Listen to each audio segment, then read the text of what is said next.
Om Shanti. Good morning. आज हम सुनते हैं 27/6/24 के अनमोल मधुरमा वाक्य। बाबा कहते, मीठे बच्चे, तुम्हें शरीर से अलग होकर बाप के पास जाना है।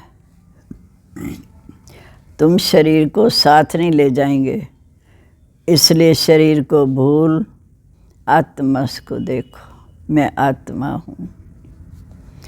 प्रश्न है, तुम बच्चे अपनी आयु को योगवाद से बढ़ाने का पुरुषार्थ क्यों करते हो? क्योंकि तुम्हारी दिल होती है कि हम बाप के द्वारा सब कुछ इस जन्म में जान जाएं। तुम्हारी दिल होती है हम बाप द्वारा सब कुछ इस जन्म में जान जाएं, बाप द्वारा सब कुछ सुन लें।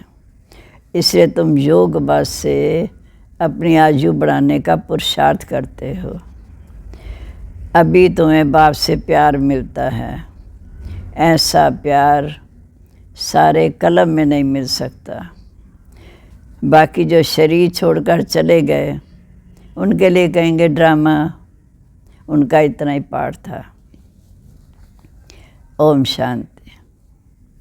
बच्चे जन्म जन्मांतर और सत्संगों में गए हैं और यहाँ भी आए। वास्तव में इसको सत्संग कहा जाता। कहते हैं सत्संग तारे बच्चों के दिल में आता है। हम पहले भक्ति के सत्संग में जाते थे, अभी जहाँ बैठे हैं ये फ़र्क है।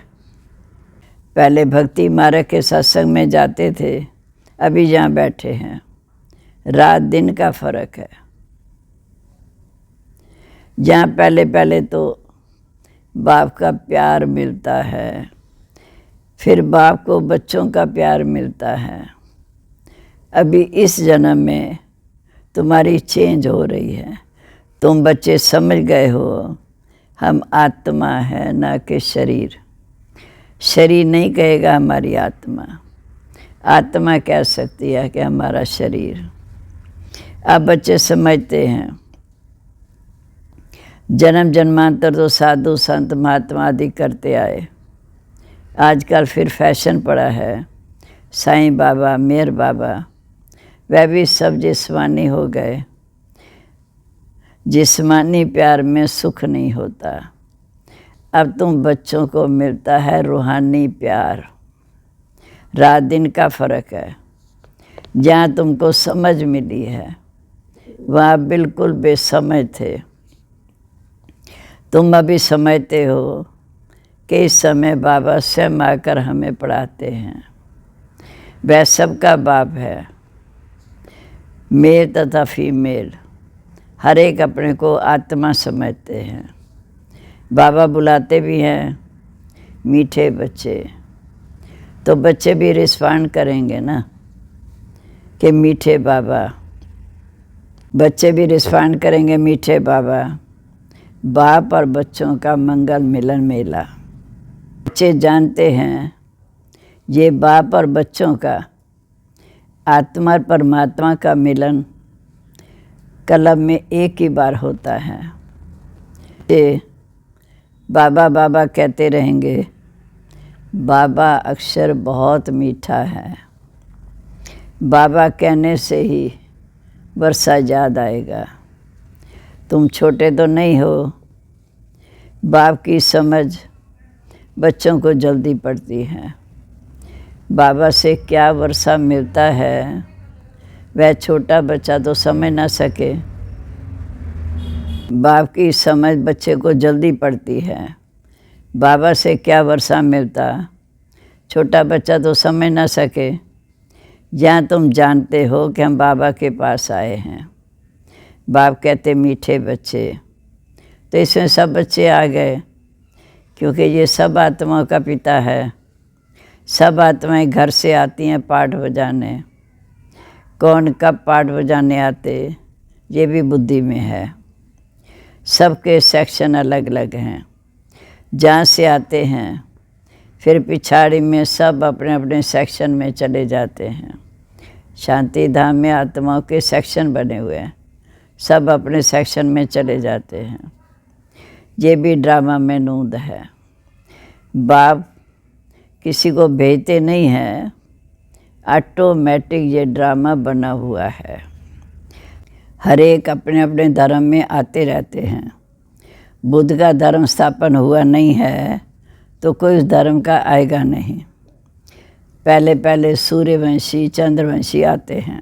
जो बाप से अच्छी रीति पढ़ते हैं वही नंबरवार सूर्यवंशी चंद्रवंशी में शरीर लेते हैं। वहाँ विकार की तो बात ही नहीं। योग बल से आत्मा आकर गर्भ में प्रवेश करती है। उसे समझेंगे मैं आत्मा इस शरीर में आकर प्रवेश करती। बाप से अच्छी रीति पढ़ते हैं वही नंबरवार सूर्यवंशी चंद्रवंशी में शरीर लेते। वहाँ विकार की तो बात ही नहीं। योग बल से आत्मा आकर गर्भ में प्रवेश करती है। उसे समझेंगे कि मैं आत्मा इस शरीर में आकर प्रवेश करेंगी। बूढ़े समझते हमारी आत्मा योग बल से जाकर ये शरीर धारण करेगी। मैं आत्मा शरीर धारण करती हूँ। वो बाप ही समझाते हैं। हमारे पास बच्चा आया है, बच्चे की आत्मा आ रही है जिसका साक्षात्कार होता। वे अपने लिए समझते हैं हम जाकर दूसरे शरीर में प्रवेश करते हैं। सतयुग में पहले साक्षात्कार होता फिर बच्चा आता। अपने लिए समझते हम जाकर दूसरे शरीर में प्रवेश करते। ये भी विचार उठते हैं ना, ज़रूर यहाँ का कायदा होगा।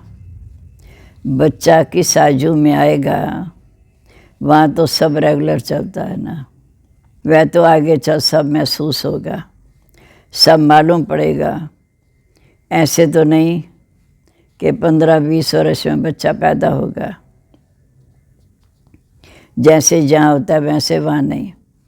वहाँ आयु औसतन आयु 150 वर्ष की होती है। तो बच्चा तब आएगा जब आधे लाइफ से थोड़ा पहले होंगे, उस समय बच्चा आता है, क्योंकि वहाँ आयु बड़ी होती है। एक ही बच्चा होता फिर बच्ची भी आनी है, कायदा होगा। पहले बच्चे को फिर बच्ची की आत्मा आती है। विवेक कहता है पहले बच्चा आना चाहिए, पहले मेल पीछे फीमेल। 8-10 वर्ष देरी से आएगा, माना बच्चा और बच्ची में भी 10 वर्ष का फ़र्क होगा। आगे चल तुम बच्चों को सब साक्षात्कार होगा। कैसे वहाँ के रस्म रिवाज है, ये सब बातें नई दुनिया की बाप बैठ समझाते हैं। बाप ही नई दुनिया स्थापन करने वाला है। रस्म रिवाज भी ज़रूर सुनाते होंगे, आगे चल बहुत सुनाएंगे। और सब साक्षात्कार होते रहेंगे कि बच्चे कैसे पैदा होते, कोई नई बात नहीं। तुम तो ऐसी जगह जाते हो जहाँ कलब कलब जाना ही पड़ता है। वैकुंठ तो सब नज़दीक आ गया, अब तो बिल्कुल नज़दीक है। अब तो बिल्कुल नज़दीक ही आकर पहुँचे हैं। हर एक बात तुमको नज़दीक देखने में आती है। जितना तुम ज्ञान योग में मजबूत होते जाएंगे, अनेक बार तुमने पाठ बजाया, एक बार तुमको नज़दीक देखने में आएगी। जितना तुम योग में मजबूत होते जाएंगे, अनेक बार तुमने पाठ बजाया, अनेक बार तुमने पाठ बजाया है। अभी तुमको समझ मिलती है, जो तुम साथ ले जाएंगे। वहाँ की क्या रस्म रिवाज होगी वह सब जान जाएंगे। शुरू में तुमको सब साक्षात्कार हुए थे, उस समय तो अजन तुम मलबे पढ़ते थे। फिर लास्ट में भी तुम्हें ज़रूर साक्षात्कार होंगे। तो बाप बैठ सुनाते हैं, ये सब देखने की चाहना तुमको वहाँ होगी। समझेंगे कहाँ शरीर ना छूट जाए, हम सब कुछ देखें। जो पहले से गए उनका चिंतन नहीं करना, जो पहले से चले गए उनका चिंतन नहीं करना चाहिए, वह तो ड्रामा का पार्ट है। जो अब हैं वो तो बाप से प्यार पा रहे हैं, जो पहले चले गए उनका चिंतन नहीं करना। यही कहेंगे तकदीर में नहीं था। ज़्यादा बाप से लव लेना, क्योंकि जितना जितना तुम सर्विस सेवर बनते जाएंगे तो बाप को बहुत बहुत प्यारे लगते रहेंगे। जितनी सर्विस करते हो, जितना बाप को याद करते हो, वह याद जास्ती रहेगी, वह याद जास्ती रहेगी, ज़्यादा बढ़ती जाएगी। तुमको बड़ा मज़ा आएगा। अभी तुम बनते हो ईश्वरी संतान। बाप कहते तुम आत्माएं हमारे पास थी ना, परमधाम में हमारे पास थी। भक्ति मार्ग में मुक्ति में जाने के लिए बहुत परिश्रम करते हैं। जीवन मुक्ति को तो कोई जानता ही नहीं।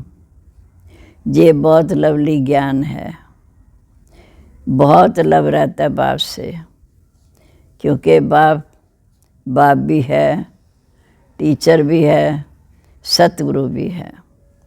सच्चा सच्चा सुप्रीम बाबा है, जो आपको 21 जन्म के लिए सुख धाम में ले जाते हैं। आत्मा दुखी होती, दुख सुख आत्मा ही महसूस करती है। कहा भी जाता पाप आत्मा पुण्य आत्मा।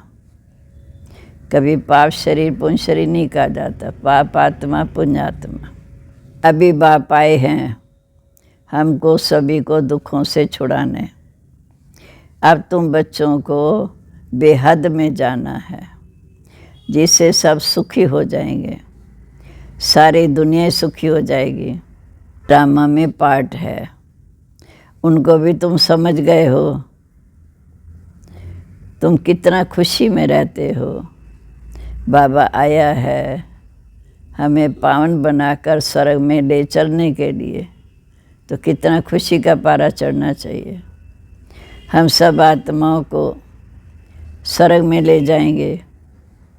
बाप बच्चों को धैर्य देते हैं, मीठे मीठे बच्चे, मैं आया हूँ तुम सबके दुखों को दूर करने के लिए। तो ऐसे बाप से कितना लव होना चाहिए।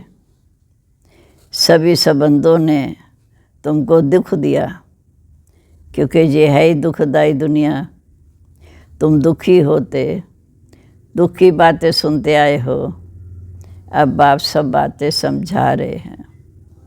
अनेक बार समझाया और चक्रवर्ती राजा बनाया। हर 5000 साल के बाद ये चक्कर फिरता है। तो जो बाप हमको ऐसा स्वर्ग का मालिक बनाते हैं, उन पर कितना प्यार होना चाहिए। एक बाप को ही तुम याद करते हो, सिवाय और बाप के और कोई संबंध नहीं। आत्मा को ही समझाया जाता है हम सुप्रीम बाप के बच्चे हैं, ऊंचे तो ऊंचे बाप के बच्चे हैं। अब जैसे हमको रास्ता मिला, फिर औरों को भी सुख का रास्ता बताना है। तुमको सिर्फ आधा कल्प भी नहीं, पौने कल्प के लिए सुख मिलता है। तुमको सिर्फ आधा कल्प के लिए नहीं, पौने कल्प के लिए सुख मिलता है। सतयुग त्रेता में तो होते ही सुखी हैं, द्वापर में भी इतना दुख नहीं होता, सुख होता है। क्योंकि तुम बाप का संदेश बताकर सब दुख दूर कर देते हो। तुम समझते हो इन्हें ब्रह्मा को भी, तुम समझते हो ब्रह्मा को भी ये नॉलेज सुप्रीम बाप से मिलती है। वह फिर हमको संदेशा देते, हम फिर औरों को पैगाम देंगे। बाप का परिचय देते सब बच्चों को जगाते रहना है। जो ज्ञान की नींद में सोए हैं उन्हें बाप का संदेश दे जगाते रहना है। भक्ति को ज्ञान कहा जाता। ज्ञान और भक्ति अलग अलग है। ज्ञान सागर बाप, अब तुम बच्चों को ज्ञान सिखा रहे हैं। तुम्हारे दिल में आता है कि बाबा हर 5000 वर्ष के बाद आकर हमें जगाते हैं। हमारा जो दीवा है उसमें घृत बाकी थोड़ा रहा है, इसलिए फिर ज्ञान घृत डाल हम आत्मा को जगाते हैं। जब बाप को याद करते हैं तो आत्मा रूपी दीपक प्रज्वलित होता है, चमक जाता है। आत्मा में जो कट चढ़ी हुई है वह उतरेगी बाप की याद से। तो इसमें ही माया की लड़ाई चलती है। आत्मा में जो कट चढ़ी हुई है वह उतरेगी बाप की याद से। इसमें ही माया की लड़ाई चलती है। माया घड़ी घड़ी भुला देती है और कट उतारने की बजाय और चढ़ती है। जितना देह भान में होंगे, पाप कर्म करेंगे, उतनी कट बढ़ती जाएगी, चढ़ती जाएगी। माया घड़ी घड़ी भुला देती है और कट उतारने की बजाय और चढ़ती है। जितना बाबा को भूलते हैं, पाप कर्म होते हैं, तो कट चढ़ती जाती है, बल्कि जितना उतरी थी उससे जास्ती चढ़ जाती है। बाप कहते, मीठे बच्चे, जितना तुम प्यार से मुझे याद करेंगे उतनी कट उतरती जाएगी। इसे मेहनत है। शरीर की कशिश ना हो, देही अभिमानी बनो, अर्थात अपने को आत्मा समझो। हम आत्मा हैं। बाबा के पास शरीर सहित तो जा नहीं सकते, शरीर से अलग होकर जाना है। शरीर तो जहाँ रह जाएगा, आत्मा उड़कर बाबा के साथ जाएगी। आत्मा को देखने से कट उतरेगी, शरीर को देखने से कट चढ़ेगी। कभी चढ़ती कभी उतरती, ये चलता रहता है। कभी नीचे कभी ऊपर, ये बड़ा नाजुक रास्ता है। कभी नीचे कभी ऊपर, ये बड़ा नाजुक रास्ता है। ये होते होते आखिर में कर्मातीत अवस्था को पा लेंगे।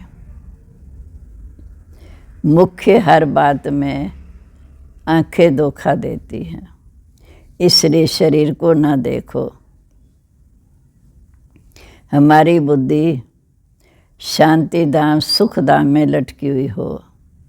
पहले शांति धाम जाएंगे, फिर सुख धाम आएंगे। उसके लिए दैवी गुण भी धारण करने हैं। भोजन भी शुद्ध खाना चाहिए।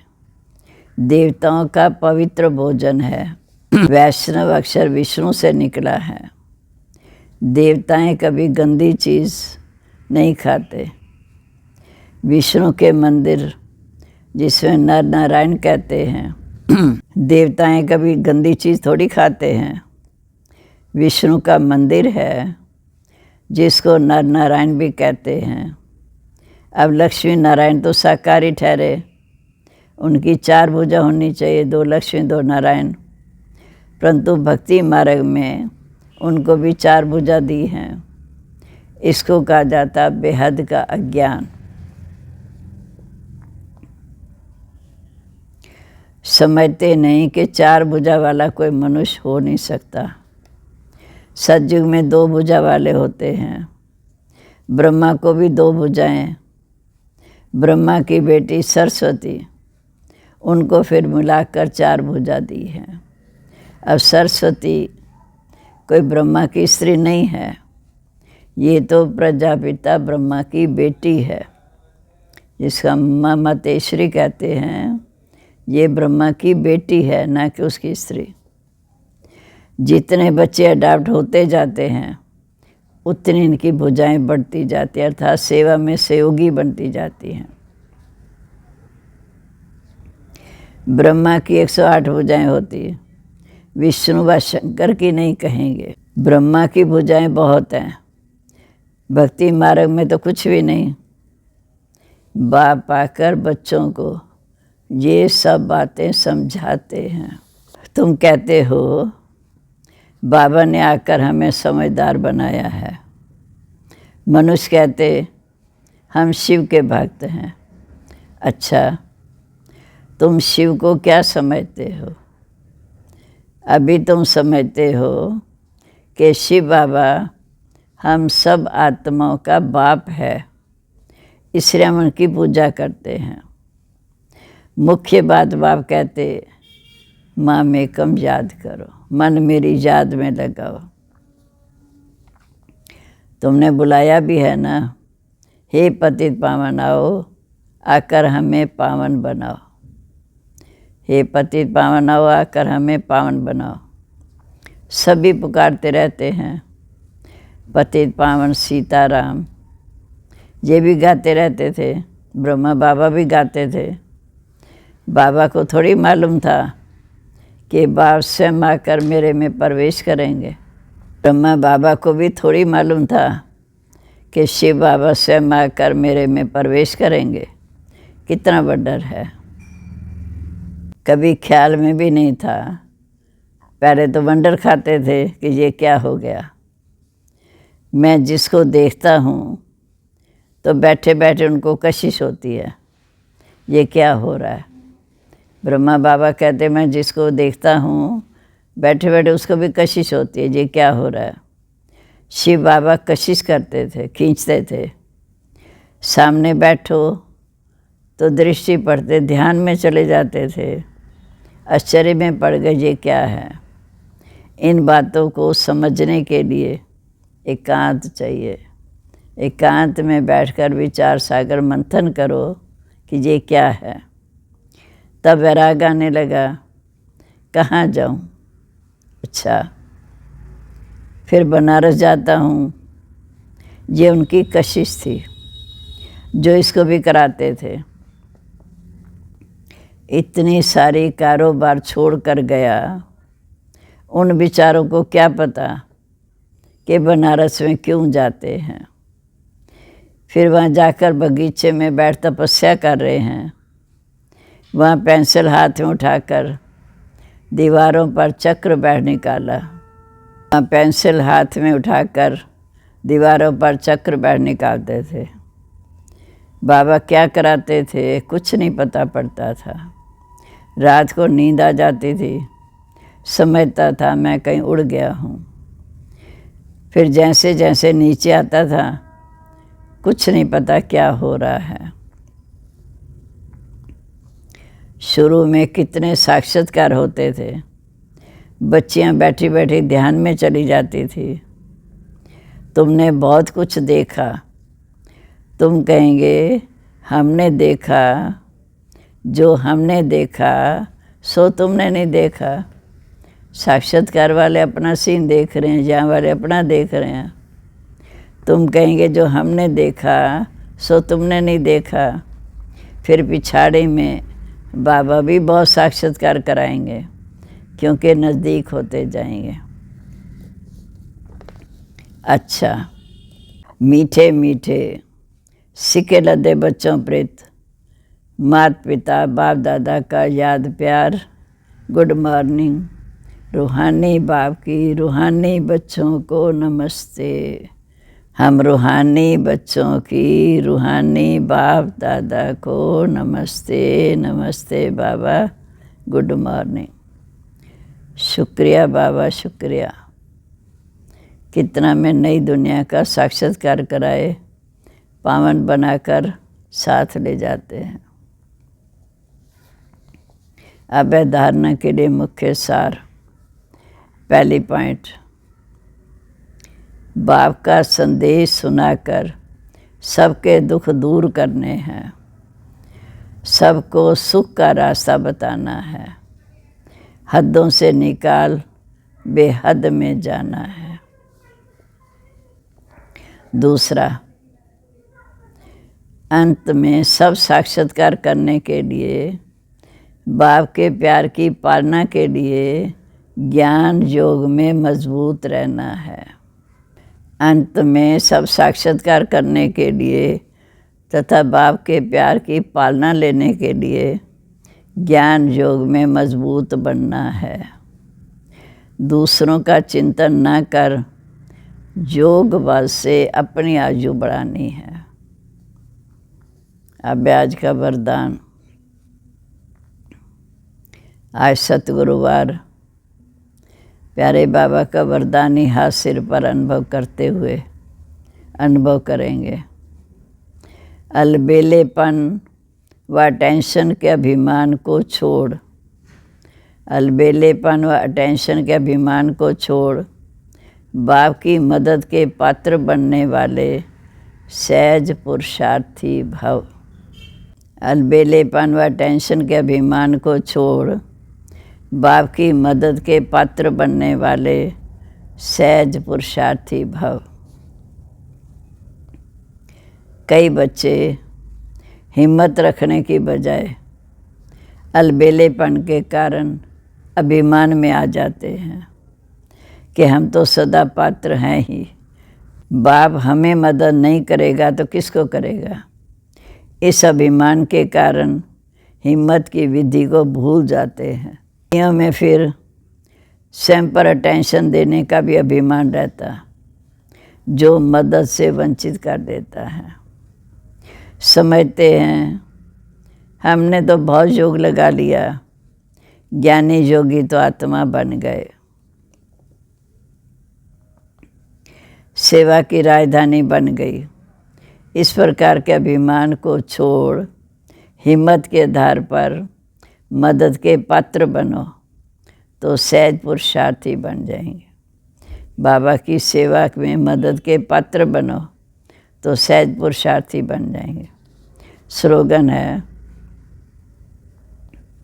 जो वेस्ट और नेगेटिव संकल्प चलते हैं उन्हें परिवर्तन कर विश्व कल्याण के कार्य में लगाओ। जो वेस्ट और नेगेटिव संकल्प चलते हैं उन्हें परिवर्तन कर विश्व के कार्य में लगाओ। ओम शांति, ओम शांति।